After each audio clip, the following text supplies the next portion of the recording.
আজকের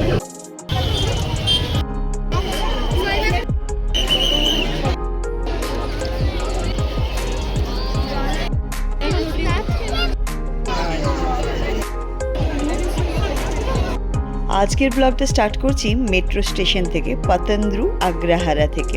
hello everyone, I am Atri, welcome back to my channel everyday echoes Atri.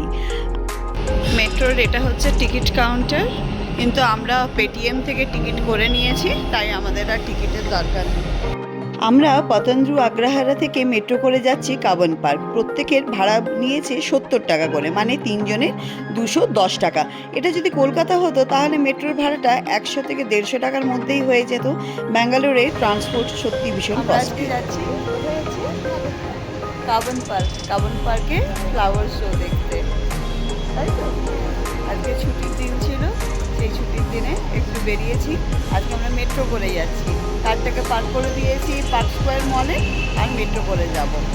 খুব কম সময়ে পৌঁছে যেতে পারবো। এই হচ্ছে আমাদের নাম্মা বেঙ্গালুরুর নাম্মা মেট্রো, মানে আমাদের ব্যাঙ্গালোরের আমাদের মেট্রো, এটাই হচ্ছে তার মিনিং। চলুন, মেট্রো চলে এসেছে, এবার আমরা ভেতরে যাই। মেট্রোতে এত ভিড় থাকবে ভাবতেই পারিনি। বসার জায়গা তো পাইনি, জানালার ধারে দরজার ধারে দাঁড়িয়ে এই ফটোটা ক্যাপচার করতে পারলাম। এটা সত্যসাই হসপিটাল, যেটা সবাই আপনারা জানেন সাই হসপিটাল নামে। এখানে দাঁড়িয়ে দাঁড়িয়ে বেশ কলকাতার দিনগুলোর কথা মনে পড়ছিল, একটু নস্টালজিক হয়ে যাচ্ছিলাম। সেই কলেজ ডেজ, সেই হচ্ছে মেট্রোতে করে ট্রাভেল করা। ঋদ্ধিকে গল্প করে দিচ্ছিলাম আমরা কিভাবে ট্রাভেল করতাম, কীরকমভাবে হচ্ছে যাতায়াত করতাম। এই দেখতে দেখতে ফিনিক্স মলও চলে এলো। সামনেই যে ক্রিসমাস, তার জন্য দারুণ ডেকোরেশনের কাজকর্ম চলছে। এতে আমরা পৌঁছে গেলাম কাবন পার্কে। ভিড়টা দেখেছেন? এই দেখুন, আজকাল বেঙ্গালুরুর মেট্রোতেও দুর্দান্ত ভিড় হয়, বসার জায়গা পাওয়া যায় না, দাঁড়িয়ে থাকতে হয়, প্রচুর ভিড়। এতই যখন ভিড় হয়, 2-4টে বগি অ্যাড করে দিলেও পারে কিন্তু ট্রেনে, তাহলে কিছু মানুষ তো বসে উঠে যেতে পারবে। আজকের ব্লগটা এমন একটা জায়গা থেকে শুরু করছি যেখানে পা রাখলেই মনে হবে আপনিও কোনো রঙিন স্বপ্নর রাজ্যে ঢুকে গিয়েছেন। বেঙ্গালুরুর কাবন পার্কের ফ্লাওয়ার শো 2025। প্রতি বছরই কাবন পার্কে এই ফুলের প্রদর্শনী হয়, কিন্তু এবছরের শো ছিল একেবারেই অন্যরকম। রং, গন্ধ, কারুশিল্প, সঙ্গীত আর মানুষের আনন্দে ভরা। 27শে নভেম্বর থেকে শুরু হয়েছে, এটা চলবে 7ই ডিসেম্বর পর্যন্ত।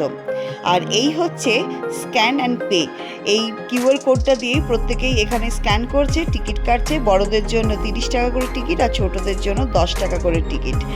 তো এইভাবে টিকিট কেটে আমরা ভেতরে প্রবেশ করলাম। দূর থেকে সেই টিভিউ বা রোজিয়াকে দেখতে পেয়ে মনটা আরও ভালো হয়ে গেল। সকালে একটু মেঘলা আবহাওয়া ছিল, আকাশের হালকা ধূসর রং, ঝিরিঝিরি বৃষ্টি আর ঠান্ডা বাতাসে পুরো পরিবেশটাকে যেন আরও আরামদায়ক করে তুলেছিল। এমন আবহাওয়ায় ফুলের প্রদর্শনী দেখতে যাওয়ার মজাটাই আলাদা। মনে পড়ে যাচ্ছিল আমাদের ওখানকার কথা, শীতকাল মানেই পুষ্প প্রদর্শনী হতো, তাই সেই ছোট্টবেলার কথাটা মনে করে আজকে আমরা কাবন পার্কের পুষ্প প্রদর্শনী দেখতে এলাম। পার্কের প্রতিটি কোণে পরিবারগুলোকে একসাথে আনন্দ করতেও দেখলাম। কেউ বাড়ি থেকে খাবার বানিয়ে নিয়ে এসেছে, কেউ ঘাসের ওপর চাদর পেতে ছোটোখাটো একটা পিকনিকও করে ফেলছে, বাচ্চারা দৌড়ঝাঁপ করছে, কেউ আবার গাছের নিচে বসে আঁকিবুকিও করছে। 8 থেকে 80 সকলের মুখেই আনন্দের আলো। আজকাল সবাই ব্যস্ত জীবনে আটকে থাকে, কিন্তু এমন দিনে সবাই যেন একটু মুক্ত হতে চায়, প্রকৃতির কোলে ফিরে আসতেও চাই। এখানে এসে চোখ আটকে গেল ফুলের অপার সৌন্দর্য দেখে। চারিদিকে জারবেরা, কার্নেশন, অর্কিড, টিউলিপ, আরও মৌসুমি শোভা গাছ যেগুলো রয়েছে, আর ক্রিস্তানিয়াম, যেগুলো চন্দ্রমল্লিকা বলি। চন্দ্রমল্লিকার ভ্যারাইটি দেখলে তো মানে পাগল হয়ে যাচ্ছিলাম। এবছর ফুলের সাজসজ্জার থিম ছিল গার্ডেন অফ হেরিটেজ, তাই বিভিন্ন ঐতিহাসিক স্থাপত্যকেও ফুল দিয়ে বিভিন্ন সুন্দরভাবে সাজিয়েছে। এটা কর্ণাটকের ম্যাপ, ফুল দিয়ে সাজানো মুরাল, তোরণ, প্যাভিলিয়ন সব কিছুকে এত সুন্দর করে সাজানো ছিল চোখ ফেরানোই দুষ্কর হয়ে যাচ্ছিল। এই হাতিটাকে দেখুন কি সুন্দর লাগছে, সব রকম সবজি দিয়ে সাজিয়েছে। তবে মানুষও কম ছিল না, কিন্তু ভিড় যথেষ্টই ছিল, তাই হাঁটতে হাঁটতে কয়েকবার ধাক্কাও লেগে যাচ্ছিল। সত্যি কথা বলতে যদি আর একটু অর্গানাইজড ওয়েতে করা যেতে পারতো তবে অভিজ্ঞতাটা আরও ভালো হতো। এটা দেখে আমার খুব ভালো লেগেছে। এটা কর্ণাটকের বিভিন্ন রকম স্টেটে যে ধরনের শস্য দানাগুলো চাষ হয় তার একটা প্রতিচ্ছবি। এটা সত্যি ভীষণ সুন্দর একটা জিনিস বানিয়েছিল, যেটা দেখে মুগ্ধ হয়ে গিয়েছিলাম। আর এখানে এই দুটো হাতির টিম খুব সুন্দর করে সাজিয়েছিল, যেটা খুব কালারফুল আর দেখতেও ভালো লাগছিল। গাছগাছালির সাথে ফুলের কম্বিনেশন। আর যে বাগিটা ছিল, এই যে বাগিগুলো চলতে থাকে সেগুলোকেও কি সুন্দর বেতের কাজ করা জিনিস দিয়ে সাজিয়েছে। আর এখানে যত রকমের চন্দ্রমল্লিকা হয় কর্ণাটকে, সেই দিয়ে বাটারফ্লাইটাকে সাজিয়েছিল, প্রজাপতিটাকে। সত্যি ভীষণ কালারফুল লাগছিল। ফুলের সাম্রাজ্যে ঢুকতেই যেন মনে হচ্ছিল কোনো স্বপ্ন রাজ্যে এসে পড়েছি। চারিদিকে এমন সাজানো গাছ আর ফুল যে শব্দে প্রকাশ করা কঠিন। এখানে প্ল্যান্ট লাভার্সদের জন্য এটা একদম স্বর্গ বললেই চলে। সুগন্ধি ফুল, indoor plants, outdoor plants, succulents, rare plants, bonsai, দারুণ সব জিনিস পাওয়া যাচ্ছিল। আর দামগুলো এখানে বিক্রিও হচ্ছিল এই ফুলগুলো আর ক্যাকটাস। আর দামগুলো ব্যাঙ্গালোরের মতনই ছিল, না খুব বেশি না খুব কম, তবে আমার একটু হাই প্রাইসই মনে হয়েছে। এত বড় এলাকা, এত মানুষ, এত ফুল ফল, সব কিছু ঘুরে দেখতে দেখতে পায়ে সত্যিই ব্যথা হয়ে গিয়েছিল। কিন্তু তার মধ্যেও আনন্দের কোনো কমতি ছিল না।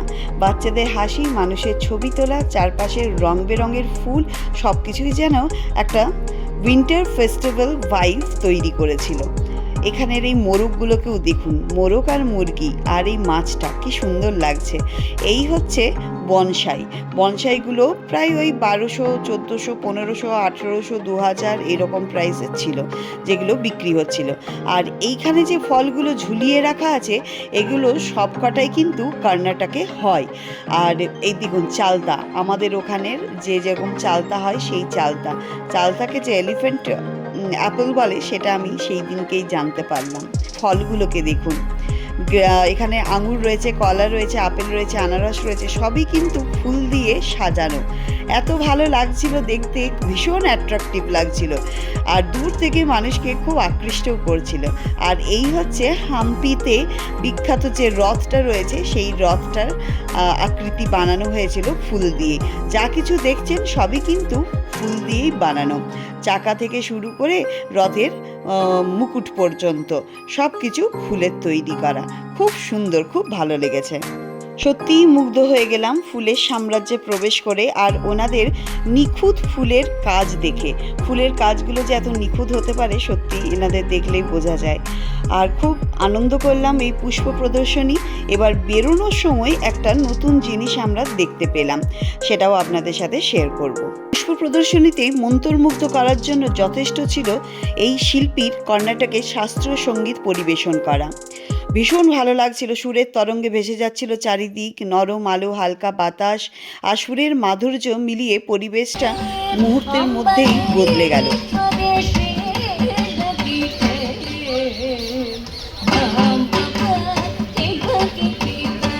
কপিরাইটের জন্য বেশিটা শোনাতে পারলাম না, তবে যেটুকু শুনলেন আশা করি খুব ভালো লেগেছে। আর এই সঙ্গীত পরিবেশনে মধ্যে ছিল একটা রয়্যাল, কাম, ডিভাইন, এই ধরনের অনুভূতিগুলো তৈরি হচ্ছিল ওখানে। বাইরের দিকে বেরিয়ে এলাম আর চোখে পড়লো এক অপূর্ব দৃশ্য। কাবন পার্কের একপাশে ট্রিবিউট আর রোজিয়াক, যে গোলাপি ফুলগুলো গোটা বেঙ্গালুরুকে ঢেকে রাখে, সেই রকমই ফুলগুলো গোটা বাগানকে ঢেকে রেখেছে। গোলাপি রঙের এমন অসাধারণ ছটা দেখলে চোখ সরানোই কঠিন। এমন দৃশ্য যেন বারবার প্রমাণ করে কেন বেঙ্গালুরুকে গার্ডেন সিটি বলা হয়। এই জন্যই তো বলা হয়। সেই গোলাপি ফুলের সমুদ্র সত্যিই আজকের দিনের হাইলাইট হয়ে রইল। অপূর্ব লাগছিল চারিদিকটা, বিশ্বাস করুন কি যে সুন্দর লাগছিল, চোখ ফেরানো দায়ী হয়ে যাচ্ছিল। চলুন তাহলে আজকের ব্লগটা এখানেই শেষ করছি। কাবন পার্কের ফ্লাওয়ার শো 2025 সত্যিই ছিল রঙিন, সাজানো, প্রাণবন্ত, পরিবার মুখর আর প্রকৃতির সৌন্দর্যে ভরা। ফুলের শো তো দেখলামই, শিল্পীদের কাজ দেখলাম, পরিবারের সঙ্গে আনন্দ করলাম, আর দিনের শেষে পেলাম গোলাপি ফুলের অপূর্ব সারপ্রাইজ। এভাবেই ফুরিয়ে গেল আমাদের একটা সুন্দর দিন। আর এই ব্লগটা ভালো লাগলে আপনারা একটা লাইক, শেয়ার, সাবস্ক্রাইব আর অবশ্যই কমেন্ট করবেন। দেখা হবে নতুন ব্লগের সাথে। Tata, bye bye, thank you so much.